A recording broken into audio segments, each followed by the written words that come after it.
Hi, everyone. We are going to get started. I'm so excited for you to be here. It's just like the energy is palpable. It's wonderful to be together again.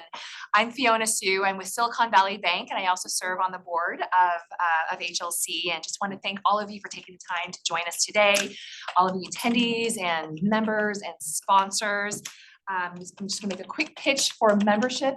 It is so critical that we build our membership base. It's a powerful message that we send to electeds and stakeholders and even the opposition that there are this growing base of supporters for affordable housing in San Mateo County. So if you haven't considered, please think about joining. It's a small gesture that will really be amplified. And so I'm just thrilled again that you're all here, and I'm happy to introduce and pass it on to our wonderful moderator, Vico Navarro. Hello, everyone. I'm the guy with the mic earlier. Meant to give a little more context around what we do, but I thank you for the introduction. We're Lyrical Opposition. We're a collective of artists in the Bay Area. It consists of poets, filmmakers, all around arts, and we've been doing this for a while. We're very passionate about it. We just completed a documentary titled Re-entrification, about the housing crisis in the Bay Area. So if you guys saw the introduction, it was important for us to show land acknowledgement, and to acknowledge that we are in stolen land, and this is a Ohlone territory. And with that being said, we were able to speak to an Ohlone elder, and she led us in this process of how to go about this film. And we teamed up with an organization named the Firm Foundation, which is building tiny homes for folks. So today what you will see is a few stories and testimonies of the people that have been affected by the housing crisis. And just to get a little bit of more perspective, what we wanted to do is highlight the humanity of our folks. So without further ado, once again, my name is Figo. I would like to introduce the rest of the squad. Name's Christian. I'm the Chief Volunteer Officer, aka Executive Director of Lyrical Opposition. My name is Lacey. I am an artist, like y'all saw with Lyrical Opposition, and also on the other opposite end, I write grants. So yeah, I'll pass it to Jen. And my name is Luna Jen. I'm also an in-house artist, musician, and I do admin work also. Yeah, You know, we do a little bit of everything.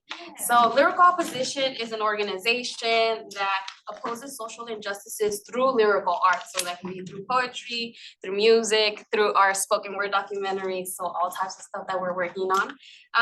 And you guys might have heard the song. Well, yeah, some of y'all might have heard the song that I played earlier. It's called Casas de Cartón, which is cardboard houses. We're gonna be kind of delving into that today. Yeah. Our next slide says who we are. Oh. All good. Oh, yes. Okay. Yeah. Casas. So we said all that pretty much, Okay, but good. there's work there. Okay, so first we're gonna do an icebreaker. It's gonna be really fast since, you know, we have a big group. Wondering if we could go around the room, share names, pronouns, and like in one word, what does home mean to you? Anyone like to start? Popcorn style. Generational wealth. Okay. Ooh, yes. Comfort of community. That's 2 words, but that's to me. Ramon, he, him pronouns. Home means safety. Safety. Home means family.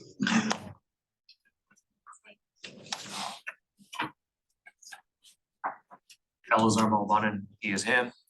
Home means stability. Michael Clough-Corn, he, family. Say also. Yes. Eva Paul, she, her, roots. Yair Ortega, I work for Third Alliance, she, her, ella, and home means love.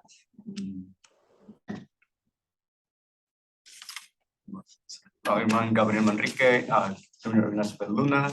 Home means also family. Luna, you're my cousin. Phoebe Venkat, she, hers, and home means the center. Ashley Wright, she, her, home also family. she, her, is art.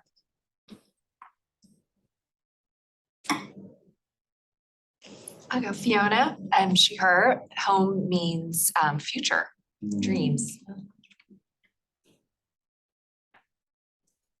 I can go Arami Mateo, she, her, home means rest.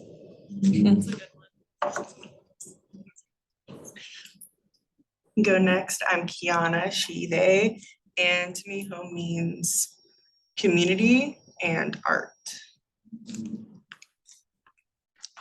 My name's Daisy, pronouns are she, her, and home means culture. I'm Janae, she, her, home means comfort. Thank you all for sharing that. As we're going throughout kind of our presentation, I would love for y'all to like kind of keep those words within you, kind of reflect on that as you hear the stories of the guests in our film. Next slide, please. So we're gonna do a group activity where we talk about Casas de Cartón. Figo, do you want to talk about the context of this song? Yeah, absolutely. So Casas de Cartón, the way I was introduced to the song is my family's from El Salvador, and my father was in the Civil War, fought in the Civil War. And during the Reagan administration, for those somewhat of the history of during that time, this song was illegal. So people heard the song in your home, the military would run up in your house and snatch you. So it was mind you, the song's not even about war. It's literally about a man dealing with a real difficult time where he's trying to feed his family, going down to the city, and they live in a cardboard home, right? So, mind you, also the US government was funding this war, so we don't have to go down the rabbit hole in that, right? But, so it's a really like meaningful song, I lived in El Salvador as a child too. I was born in San Francisco, but my parents was wilding and took us to El Salvador, so. So if you guys familiar with El Salvador, pupusas, right? Yeah. And Bitcoin.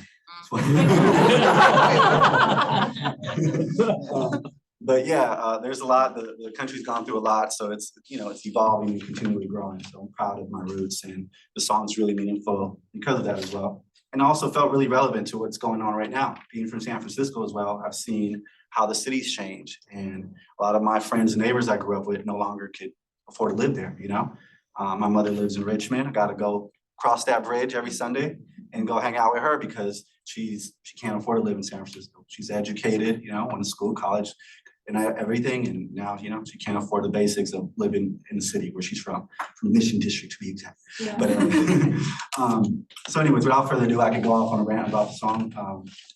We're gonna play the song. Yeah, and then after we're gonna do a partner discussion and then come back to a group discussion. Yeah. So This we're, is a song that Jen performed earlier. Yeah, this is the song that I performed earlier. So you guys have lyric sheets with the translation on it. So as you're listening to it, you can also be reading the translation and see what this guy is singing about. oh, do you guys not have it? Okay. All right. Good.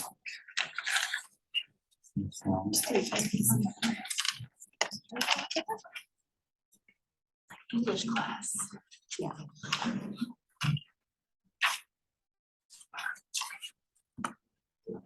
might have to have Linda sing it again. No. It's not working. No. Is the sound just not working? There's a way. I'm on Spotify. It's on Spotify. I think when you share your screen, there's like a way to share sound too. Yeah, But you have to do it before you share your screen. I have to do it before I share my screen. I can stop sharing for a moment. Yeah, absolutely. And we could do it old school, grab a cup. And you put the phone in, you know what I mean? Put the sound. Oh, that's a good idea.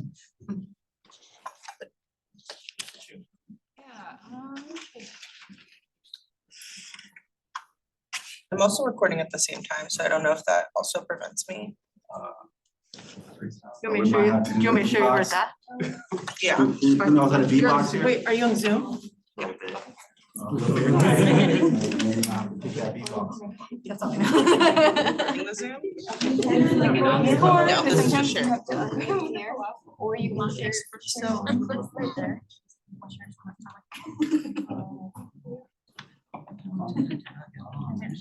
Great camera.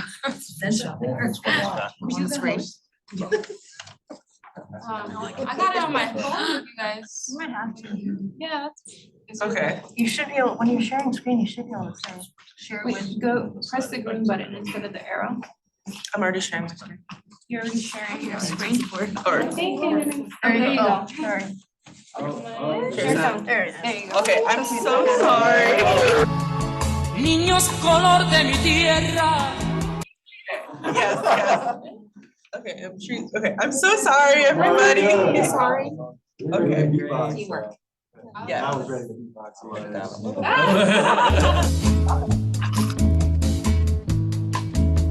Qué triste se oye la lluvia en los techos de cartón. Qué triste vive mi gente en las casas de cartón. Viene bajando el obrero, casi arrastrando sus pasos por el peso del sufrir. Mira que mucho ha sufrido. Mira que pesa el sufrir. Arriba deja la mujer preñada, abajo está la ciudad y se pierde en su maraña. Hoy es lo mismo que ayer, es un mundo sin mañana. Qué triste se oye la lluvia en los techos de cartón. Qué triste vive mi gente en las casas de cartón. Niños color de mi tierra, con sus mismas cicatrices, millonarios de lombrices. Y por eso, qué triste viven los niños en las casas de cartón. Qué alegre viven los perros, casa del explotador. Usted no lo va a creer, pero hay escuelas de perros y les dan educación.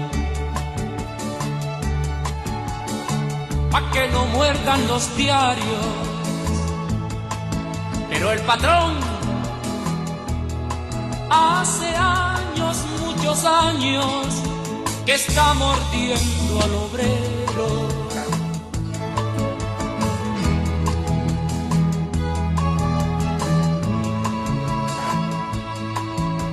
Qué triste se oye la lluvia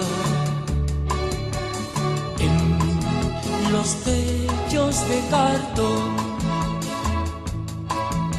Qué lejos pasa la esperanza en las casas de cartón.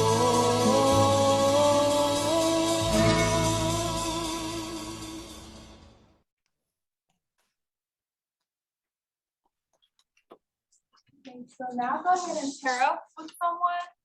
And we're gonna talk about it, each person for 3 minutes each person. Yeah, and part of this exercise, I don't know if you guys done the in to out.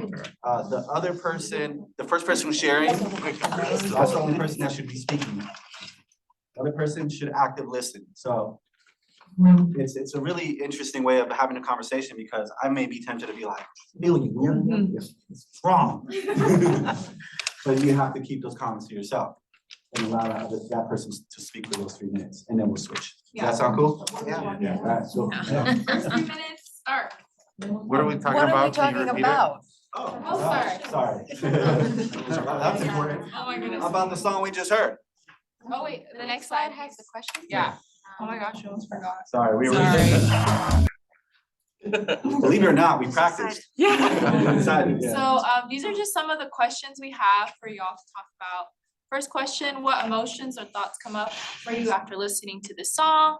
Second question, the author talks extensively about dogs in the song. What do you think is the purpose of discussing dogs have education? That's on the back side. And then third, what similarities do you see in the lyrics of the song and what's happening in our own cities? You don't have to answer all of them, maybe just pick the one that feels like it's calling to you. But yeah. And then we'll come back as a group after to talk a little bit. Okay, first 3 minutes start. First 3 minutes start, and then we'll switch after.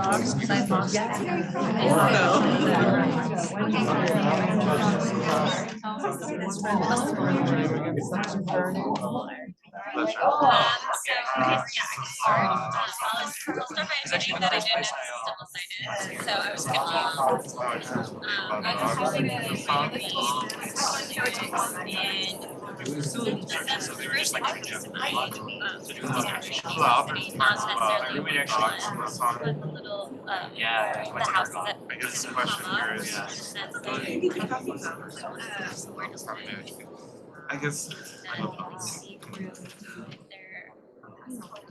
very happy. But I guess it's that came up in the context of the song. It's about It kind of reminds me basically where these humans fit on the scale what we value.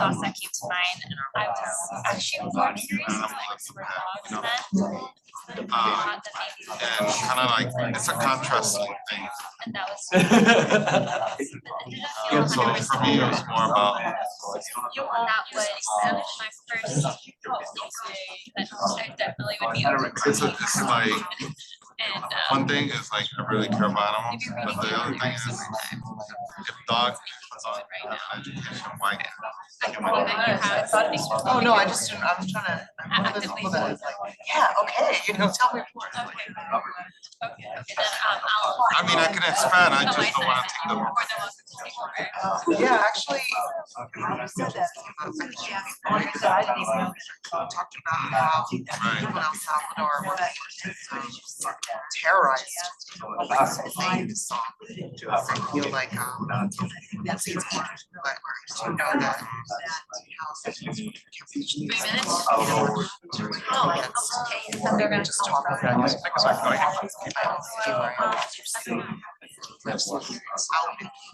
Supporting housing. 6 minutes. If you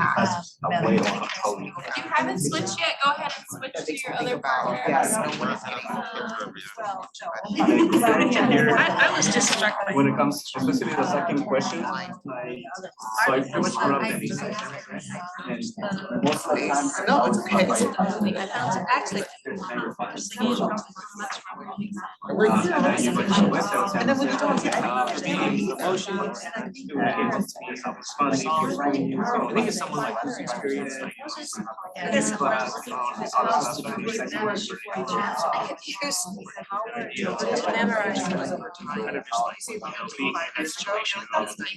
That you might see it in Right, the sort of work.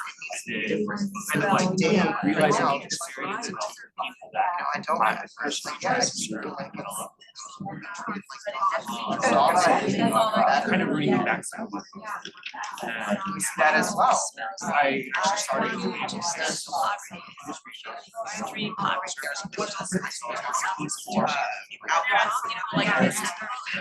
That's what we're doing here. And I'm like, it was like iconic. I just but the song itself, he's talking about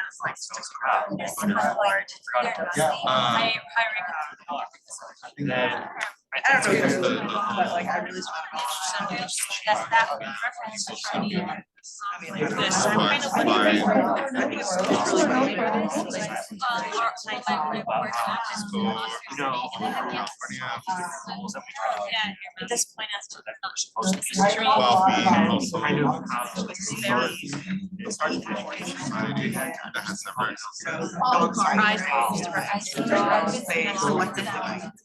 we would not and I see, you know, there as well, like this was a revolutionary song. Interested in singing a song. So I think dogs might be like a metaphor for the police state. Similar issues, we'll see that there's a song in Similarities and create various situations. And like so but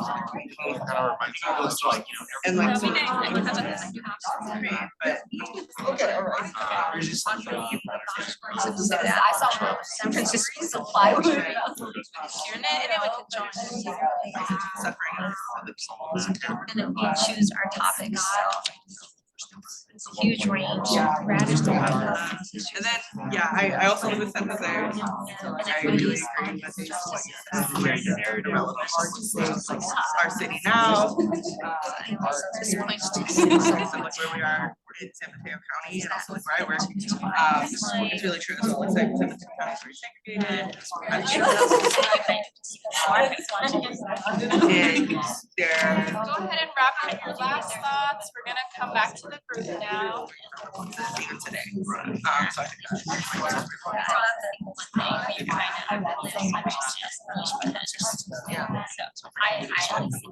Alrighty, let's all come back together.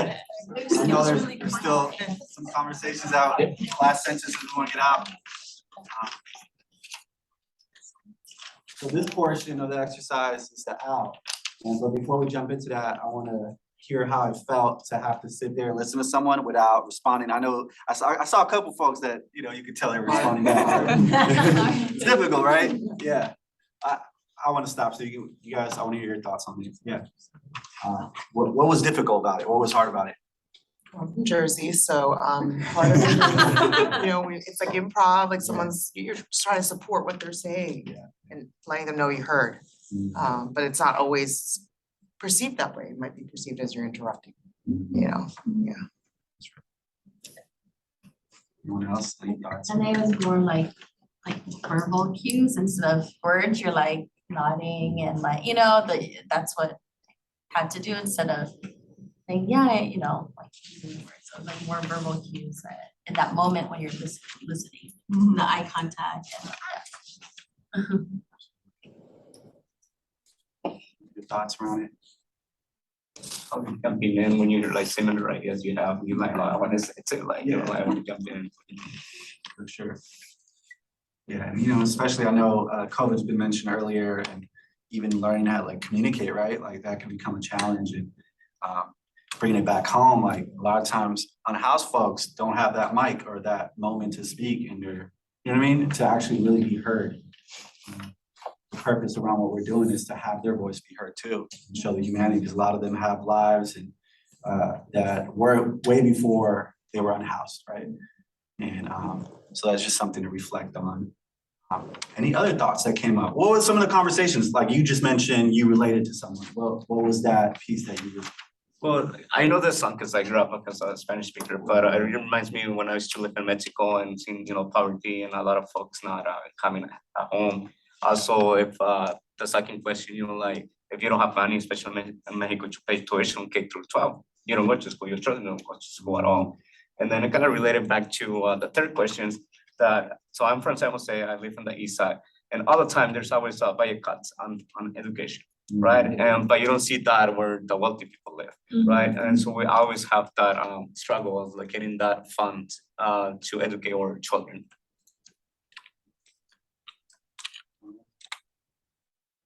There's no right or wrong answer, by the way.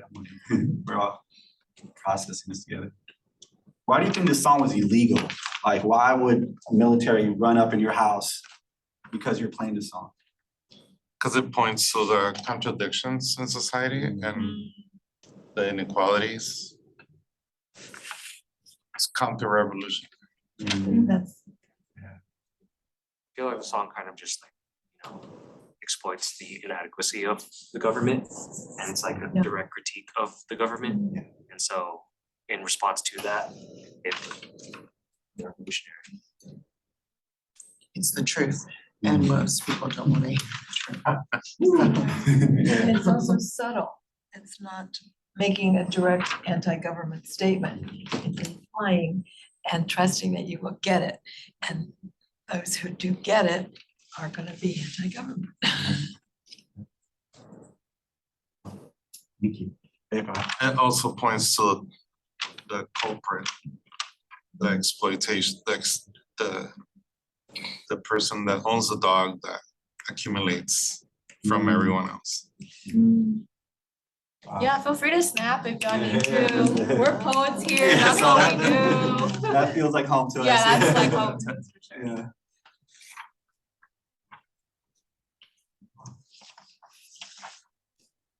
Yeah. Thank you for participating in that and listening, active listening, right? As challenging it could be. I would just like to affirm you're doing this, because to my mind, the failure of direct communication is at the core of much of what is going on in our world right now.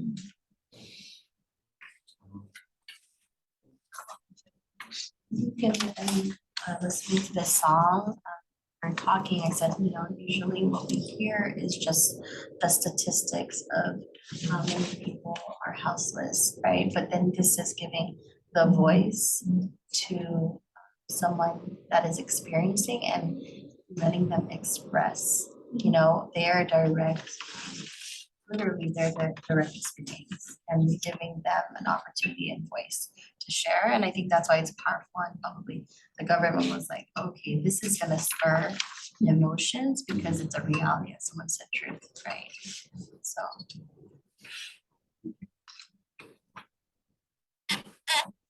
Once again, thank you for everyone who shared and also spoke amongst each other. Pass it on to. I wanted to say something. Oh, of We course. both agreed that Luna's rendition of the song is much more moving. Thank you. We didn't even know the words. It's just so moving.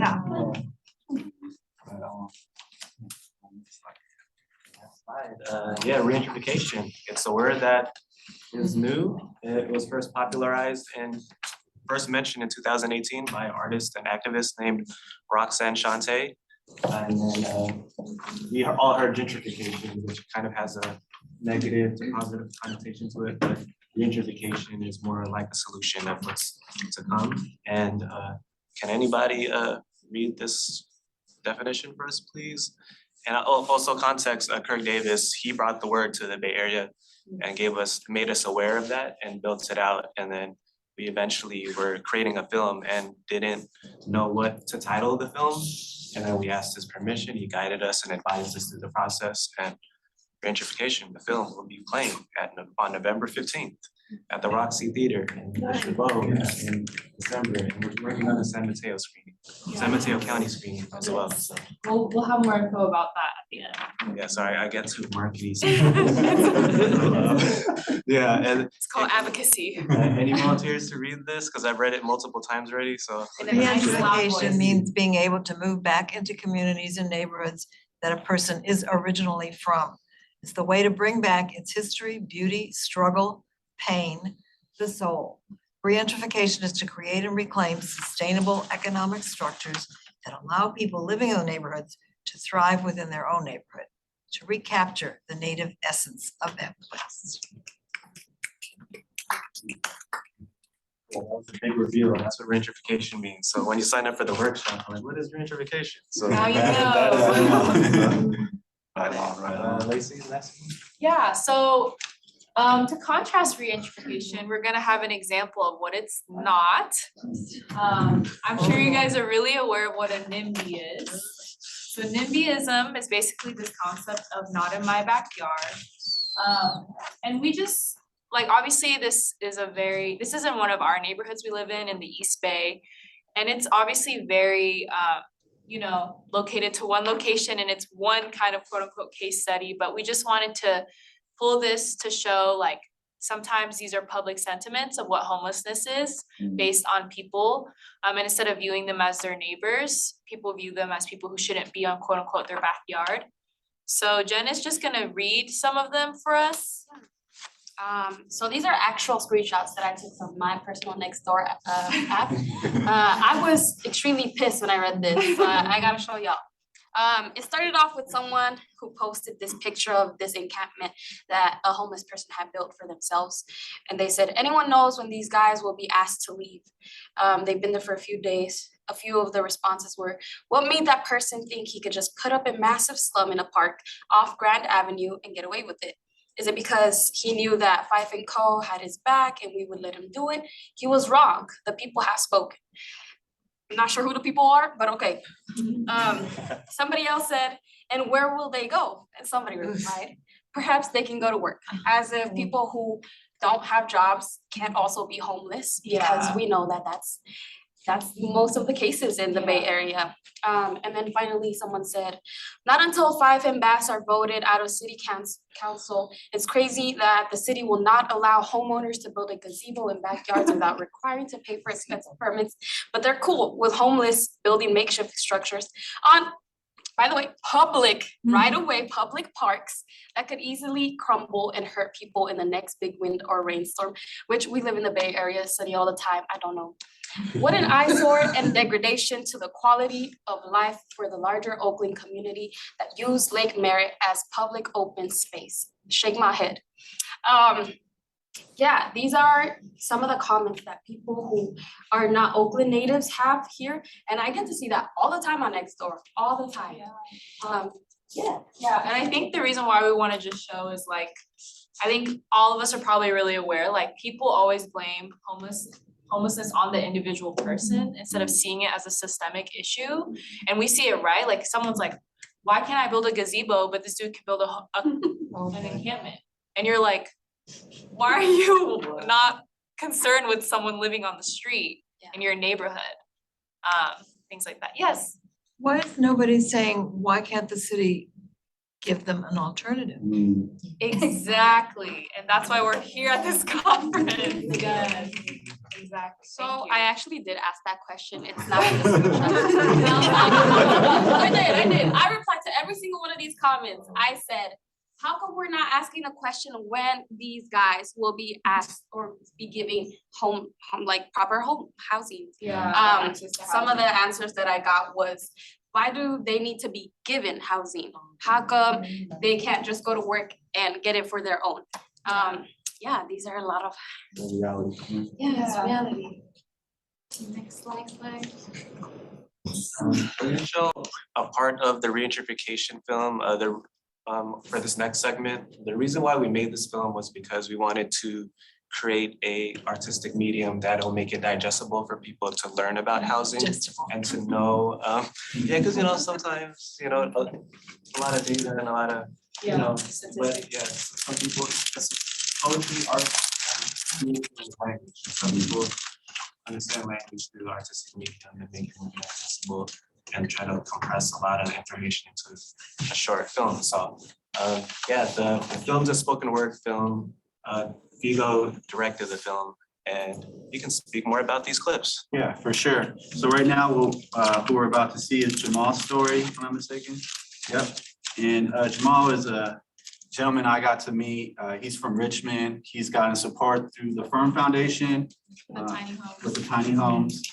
Jamal, he'll speak more on even his education and his background, but just a little backstory, you'll hear it, he's lost a lot of loved ones close to him. And also was teaching young people, like he was a teacher essentially, teaching computer science, I believe, or something within coding. And also, he has a master's, and he's currently right now trying to figure out how to live, and yeah, it's just, don't judge a book by its cover, it's always saying, but it's a real thing. A lot of these folks have had lives before being in the house. So should we turn off the light?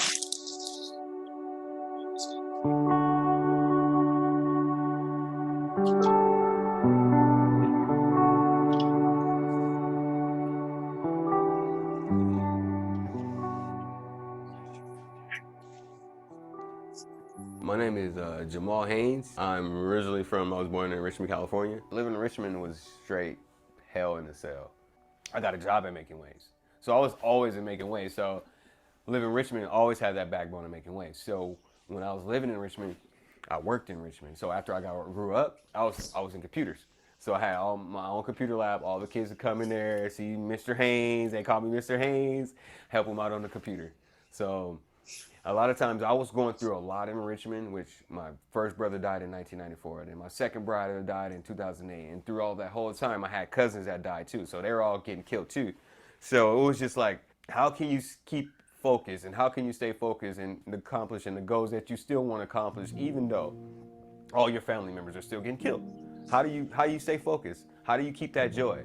And I always had my mom. So I always looked at life like, there's always gonna be a brighter day. Even though I was living in Richmond and I was going through all those evil spirits and demons and all that, I was always like, there's gonna be a brighter day. Cause I went to college and I know one day I'm gonna get out of this, and I know one day I'm gonna get out of this Richmond cloud or this Richmond demons, or I'm gonna leave Richmond one day. So I'll start cleaning houses, and I was living at my friend's house. So that's what kind of a little bit separated me, I became Jamal when I started cleaning houses and started meeting all these wonderful people and going into their house, hearing how they talk, hearing how they communicate with each other, business people communicate with.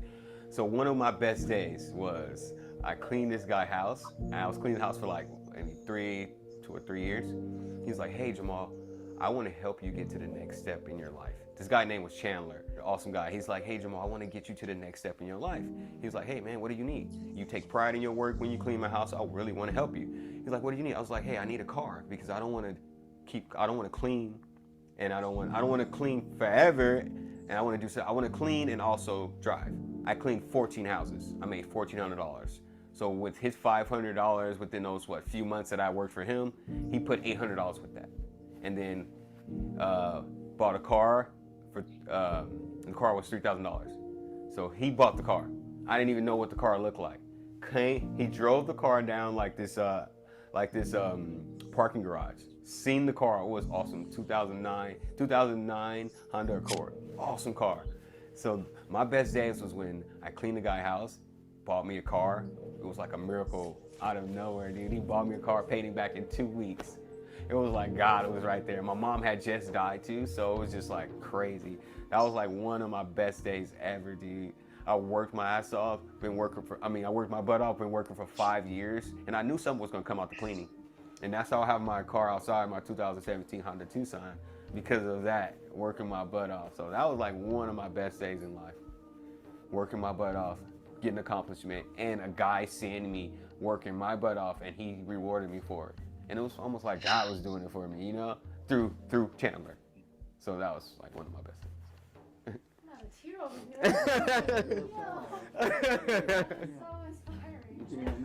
Telling you, man, been through some shit, so life. For real.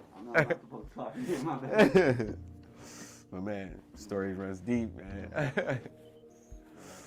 Yep. Sure. Your thinking changes everything. Everything. Because if you think positive and you always think of positive, nothing negative going. No matter what, even though you're going through something bad, once you think positive, you're going to go over that hurdle. And you're going to jump over that hurdle. You're going to fly over that hurdle, no matter what. I just want to help people, like, save some people, help some people. I know I could do something in this world. I got these degrees. There's something else God wants me to do, and I know He does. So the next thing here is to see what God has me for next. And I just gotta keep praying and keep working towards my goals. And hopefully God will show me what he really got here for me. And I know it's something great. It has to be. What's some advice you would tell somebody if they wanted to like give up? If you wanted to give up, there's no giving up. It's all about moving forward and making things happen. Because if you give up, then you end everything all. You die. And I don't think you want to die. I think you want to survive and like live your truth and live your what God got you here for. So I don't think you ever should want to give up. I think you should always strive to overcome your obstacles. So that's what life's all about. To overcome the obstacles and doing the best you can and never giving up. Hometown hero. Your presence is a blessing. You gon' get what you've been manifesting. Savior of your city. Carry the world like Atlas. Hometown like backpacks. Ain't no one picked you up or held you down. Captain of the ship, but he didn't tell you, baby, it's sink or swim, so start sailing now or you gon' drown. Prayer like 40 days and 40 nights turn to 21 years and one too many sleepless nights, but you asked for this, right? And God answered you, right? Pressure's on, home in a home no more, just another crib, and you crying like a baby without a bib, a binky. Miss simple time like mama's brown hands and granddaddy's ring on his left pinky. Hands now covered in dirt under caskets. Now, this ain't really sadness. This is motivation. Prove to yourself that you're made for this. Stack money because you saved for this. And I'll be goddamn because I know my granny prayed for this. Leave them dismayed because you're overworked and underpaid for this. Leave them ashamed of this. You're wondering why he made it and you didn't. Why the bad guys stay winning. The world don't love you, the world won't hug you, but God said, my child, you aren't of this world, are you? You're of the next, of the past and the future, Sankofa of the present.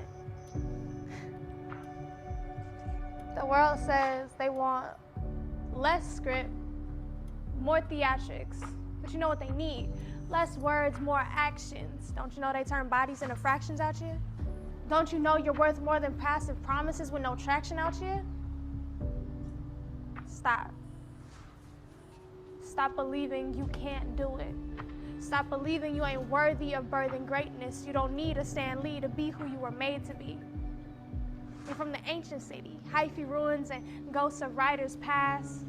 From a time where Panthers proud for pride and peace. This the type of soil to set firm feet in the bay. Grows the best beings through creative means. Smart human seeds dropped in deep dirt. Roots rooted in industrial work. So you ain't gotta fight like everybody else. Baby, you ain't like everybody else. So when it's time for the water to go under the bridge, hometown hero, don't worry about what it looked like. That water under the bridge, don't worry about what it sound like. That water under the bridge, don't worry about what it feel like. That water under the bridge. Cross that bridge and let it pass. Hometown hero. I got my master's degree in business of administration. I look at that now and it's so crazy that I got it's even amazing to me, but yep. Hopefully we can continue this journey and make it more special. Heck yeah.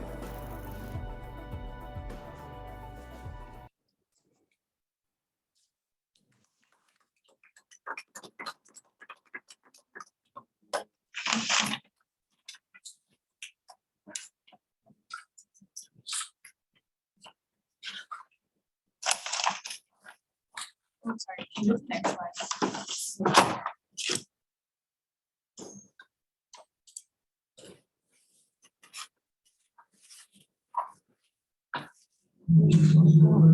So here are some questions. This time we're gonna do it as a group discussion rather than splitting into twos. We're probably gonna compete with the microphones out there. You wanna start? Sorry, yeah.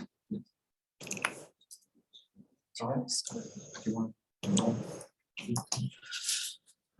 right, say rewind. We're gonna do groups again, and then we'll come back out as a. We're gonna do Portia's poem. So the thing with Portia's piece, there was a conversation around this. If you guys want to see it, we could play it. She's from Oakland, and that piece is connected to what's going on in Oakland, and out of respect, being that not out of respect, but in context to where we're at. I was advised that to stick to this specific poet. But yeah, but if you guys are interested, here's a little pitch. November 15th. There's a screening. Portia's piece is there, and it's for free 99. So. I feel like we could go ahead and do paired sharing for a little bit, just because I'm feeling some emotions after seeing Jamal's story. So I think it just allow us time to process, and then for those who are comfortable, we can go back to the group and share. Okay. So we'll go ahead and do about like 5 minutes of sharing between each other. And then we'll come back. So go ahead and grab the same person if you'd like. And this time you guys could actually talk back and forth. Yeah. Enjoy your group. Okay. Jamal just said. So it's about his story. It is about. I think it's just so well. One is his MBA, but then I saw it was a right university, but still, yeah, those private schools. So what's your Rate people that graduate, scams through letting graduates. I was impressed. They say, I mean, I think it's gonna have the obvious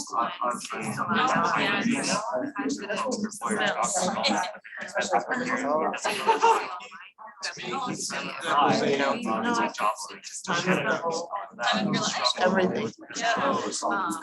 Whereas Mateo's doing Right? Just like such a blessing.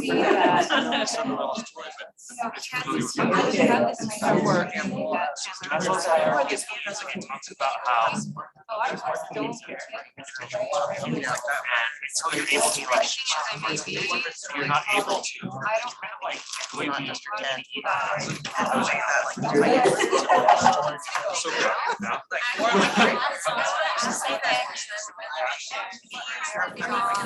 night.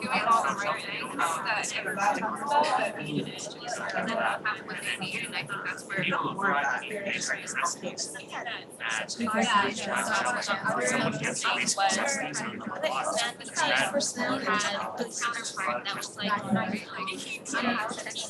one issue back on us. But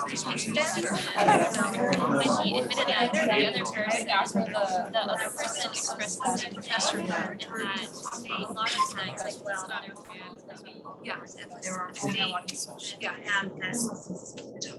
Now, whatever it took, but it took.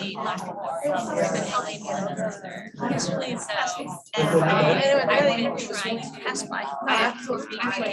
It runs through the theme of just in my head, like the naysayers are all they're not as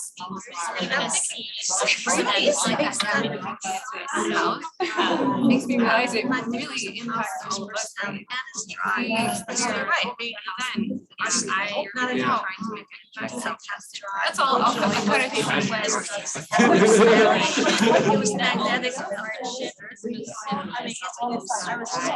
Yeah. But anyway, so I don't want to say I have to.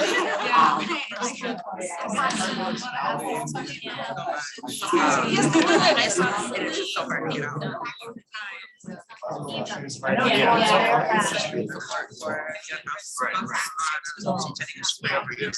Those are burdens like the story here on there. Like or like automatically.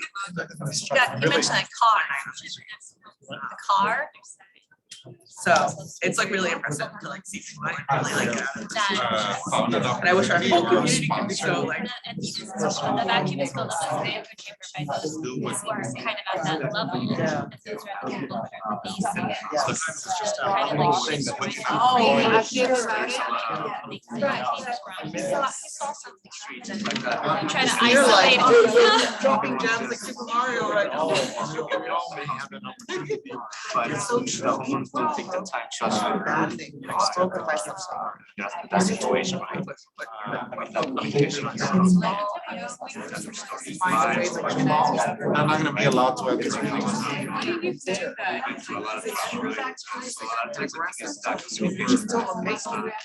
I'm like, that's. I guess that should be three shoes. And then you with the sky, people went. It's very like.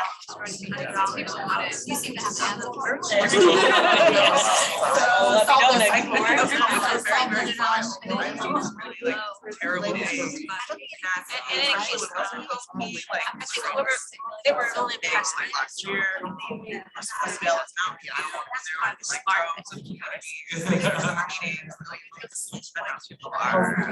That's why drug addicts or child molesters. Yeah. I think they're.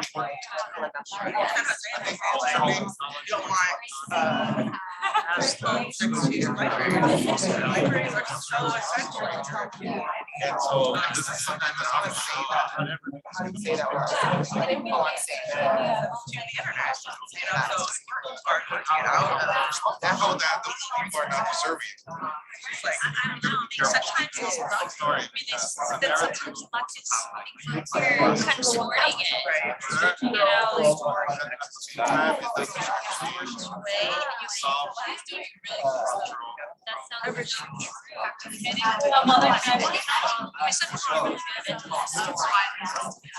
know, but others are just a lot of times emotional.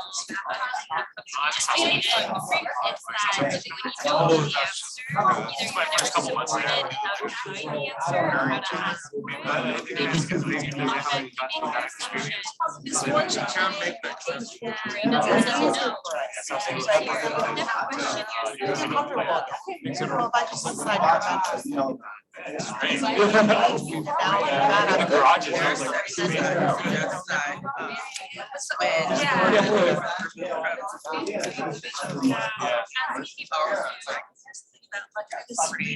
Years that are about their maps, they're like, what you need to know.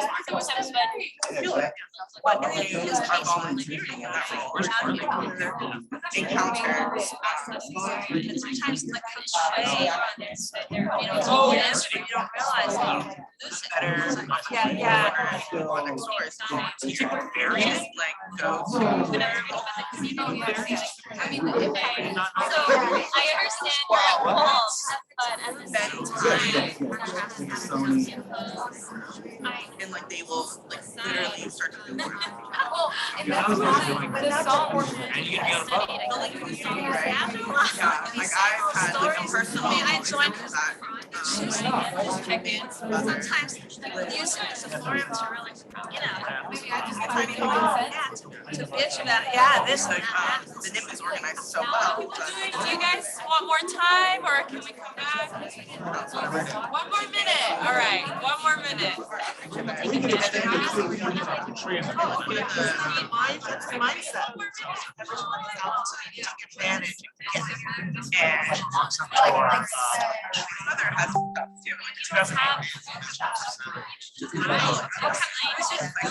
Those are. All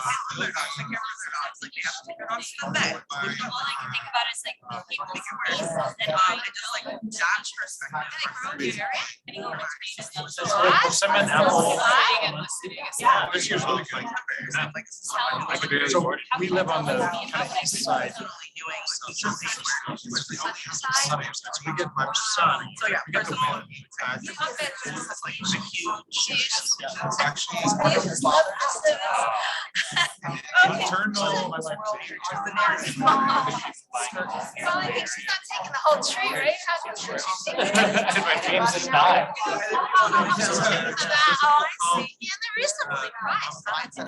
When they're seasoned, they're expensive. Oh, and they're seasoned, yeah. That's it. Look at us.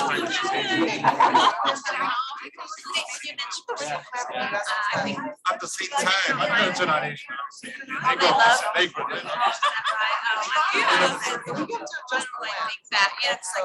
a shopalana, which is change. You're just.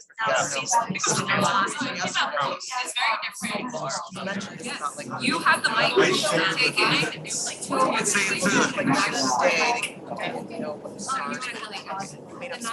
Hi, y'all, we're gonna go ahead and come back. I'm gonna wrap up your last thought. Sorry to interrupt. I hope after this workshop too, y'all exchange like info with each other and connect, things like that. Yeah, but we're gonna go ahead and kind of talk about like would love to hear what you guys reflected on in your conversations. If you need some ideas to prompt, we have questions too. Yeah, feel free to volunteer. God, we're so talkative a minute ago. Some of us are introverted. So, going back to those questions, yeah. We chose a spokesman, our group chose a spokesman. Great, okay. Because he introduced a concept that we'd never heard of, and I think it's something we all need to think about. Okay. I don't even know. Came on Maybe the you inter- got the information more than me. The what? The internal Cayman Island. What I said Foundation. is, so one is we talked about, the story, and it's an exceptional story. And actually it can be counterproductive because it might send a message of like, if you only work enough, you eventually have a sponsor, So get to work. But the other thing that came up in the group is that we are here, in this building, that we're grateful that we have the space, but at the same time, we're helping the foundation and the one that puts the money here not pay taxes. This is an internal Cayman Islands scheme. Yeah. And it's part of the nonprofit industrial complex, and we should understand it. So, so that's basically what was coming out. Oh, wow. That's very, thank you so much for sharing. Than it was this morning. Yeah, thank you for that insight. Yeah. A nonprofit industrial complex is the 6th largest economy in the world, and it's in the US. And that's how the really rich people keep on not paying taxes. Yeah. That part, Yeah. that's a whole documentary in itself. So. It's a book. There's a book. Revolutionary. Wait, what's the book? The revolution will not be funded. It isn't. The revolution will not be funded, and we should know about it. Oh, that is an actual book. Yeah. Say it again, revolution will not be funded. Did you want to share? I think for myself, it kind of just reminded me of like the work of affordable housing and kind of like basic necessities. And then if folks are familiar with like Maslow's hierarchy of needs, which is derived from like Black Formation, that idea of when people are able to gain their necessities, that they're able to actually thrive and not only survive. And that idea of when we really work on developing affordable housing and fighting against housing injustices, that we are giving folks the chance to not only thrive, but self-actualize what they really want to do. And we saw that with Jamal. Yeah. And it just, a lot of today's has been bringing me back to my whys and why do we do this work? And also just realizing, and I hope that folks are realizing why you do this work too. Yeah. And I do really appreciate them calling that out about the whole like, oh, but pick yourself up by your bootstraps. Yeah. And how that is a very toxic mentality. But yeah, that was just my thoughts. Yeah, and I think that's a great critique. I think if you guys go to the film on November 15th, you will also see a lot of stories that are not like Jamal's, where people have been trying for years and are working and have from day one like been hit back to back by the system. So thank you for that, like bringing up that point. And I also wanted to share that I was formerly a case manager for a shelter that Jamal stayed at. So I actually know Jamal personally. And so where the interview was filmed was in a tiny home where he moved into on the property where the shelter was. And basically that allowed him to get back on his feet because he was able to work at the Trader Joe's next door. Yeah, and then he just had to walk to work, and sometimes I would see him, I would call him once a week and check in on him. And yeah, just to reiterate, like housing is the basis of people getting to where they need to be in life. Yeah, were there any other thoughts or reflections? If I could add, I think Jamal's story, first of all, is just like a blessing, like that was so impactful to see. And I think it's also a really good example of what our community could look like if we all cared a little bit more for our neighbors on a personal level, got to know them a little bit more. And mutual aid, like actually contributing to the success of your neighbors, and like however that may be. But yeah, what a blessing that story was. I just really appreciate that. One question came up for me right now, as you were talking. What are some of the reasons that you guys came into this work, to this line of work? What is the moment that you said, I want to be able to restore all of this? Anybody else to share? Yes. So I work as a developer, and I just fell into an internship, and I honestly knew nothing about like affordable housing. I definitely did not know about building the homes we'd be providing. So for me, we were working on move-in kits so we don't usually do that in my department of developing, but we built a home for veterans and those who have like severe mental health issues. And so it's actually in Redwood City, Real. And we were putting together some move-in kits for them because a lot of the people were coming from nothing basically. So I wanted to have like new home and new home foods for them. And so I just thought it was really fun. And we drop these off every so often because we have like a lot of them. We have 67 units, so we were putting all these together. And so we were delivering one time, and a resident passed by, we're like, "Oh, you're the ones that are bringing this for us." We're like, "Yeah, like how are you?" Talking to them, like, "Oh, thank you so much. I was so grateful for this. Like, I needed all these things, a lot of like kitchen utensils and like home, like bedding stuff, everything that you would need and move in." So it was really like, oh, that was cool. Like not only do they have a home now, they have like things for their home. And I was just, thinking like, I like this. Yeah, that was my moment.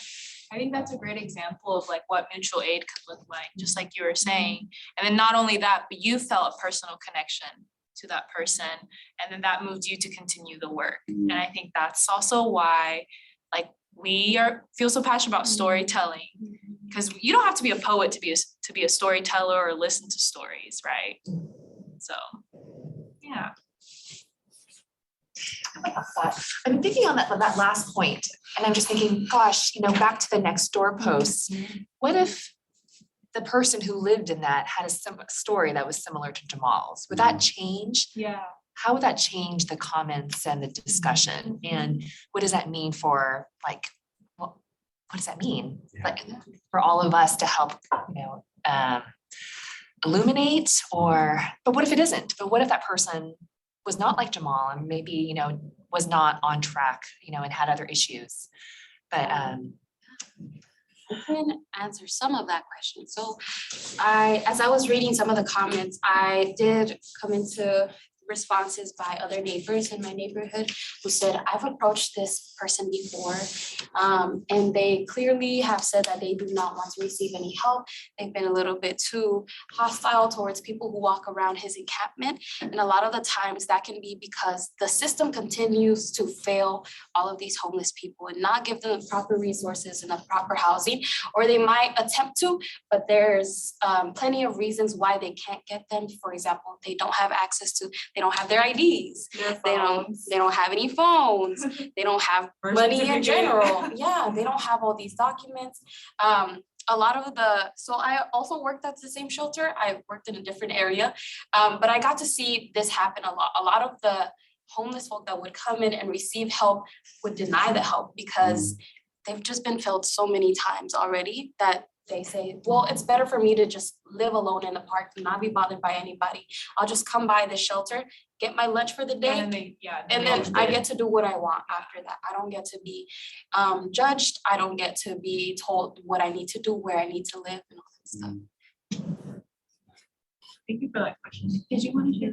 Yeah, I just wanted to say, I really appreciate what you guys do. You know, I'm in the affordable housing field, I do development, and, you know, it's something different than all conference work. And so I specifically wanted to.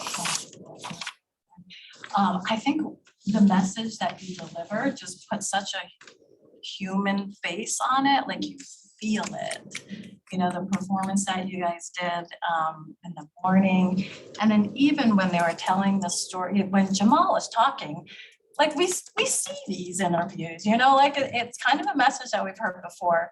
But when the woman started performing, like it just, I don't know, I mean, it just hits home far more. I'm at the hometown hero. So, you know, I hope everyone gets to hear what you do, you know, not just us, you know, we're all in the field, we all get it, but like, it just opens your heart and it makes you really feel the humanity of it, so. Thank you so much. I mean, thank you for saying that. That was extremely important for us. Like, I've seen tons of documentaries where you know, it's almost like, I'm trying to think of this term that me and my friend talk about, but, you know, this is gonna be, how do I don't wanna sound politically incorrect, but, Go ahead. it's called, a lot of times when you see films, it's poverty pimping, right? Yeah. So it's just exploiting their trauma, their pain. And I was like, that was not the idea in this documentary. It was to show that their actual story behind, you got to know Jamal a little bit, some of the challenges he went through. And that's his story, that's his truth, you know, this is not a script, it's not a movie, you know, he's literally sharing what he had to go through. And he's still, I mean, he's still going through it. This is not something that just is a happy ending already. This is something that is continuous, right?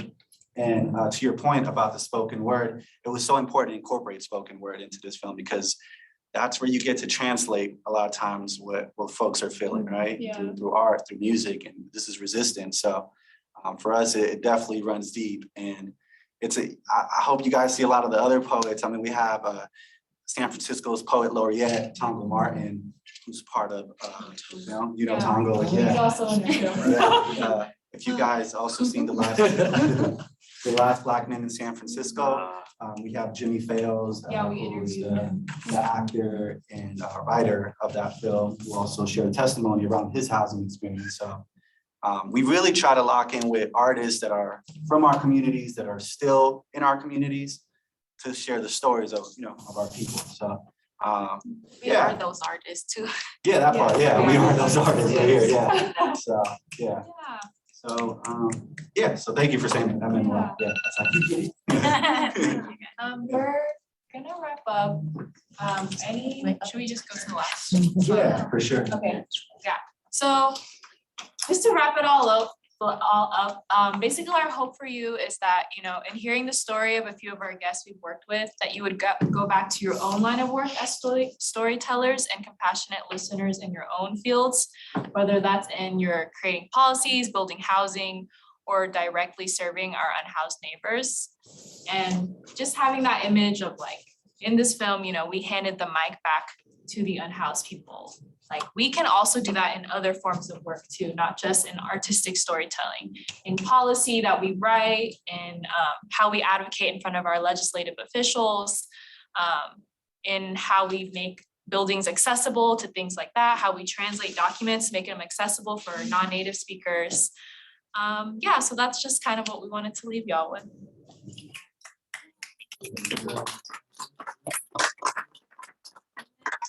Slide.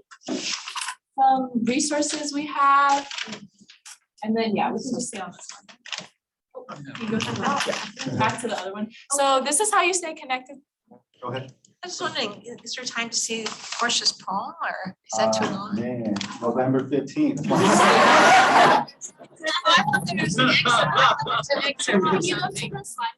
I think we end at 2:30, so that's part of the reason that, yeah. Hers is a- Yeah, so here's some QR codes. The left one is following us on social media. That's just at Lyrical Opposition on Instagram. The middle one is a donation link if you want to support our storytelling work. And then the one on the very far right is where you can RSVP to our next documentary screening on November 15th. It's at the Roxy Theater in San Francisco, and it is free 99. Not 99 cents, just free. Not 99. So thank you for letting us know. We already know that we're all within the housing type of work, right? So if you guys would want to partner with us, helping us share this documentary to other local theaters around and have any connections, please let us know.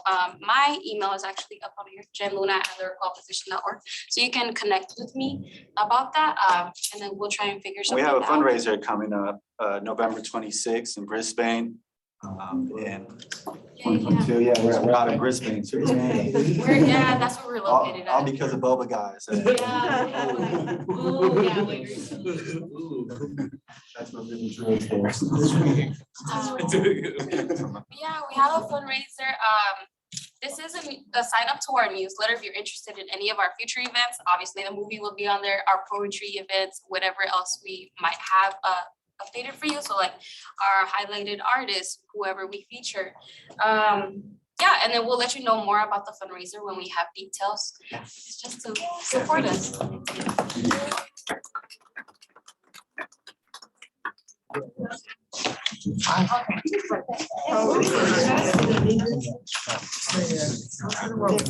Pleasure.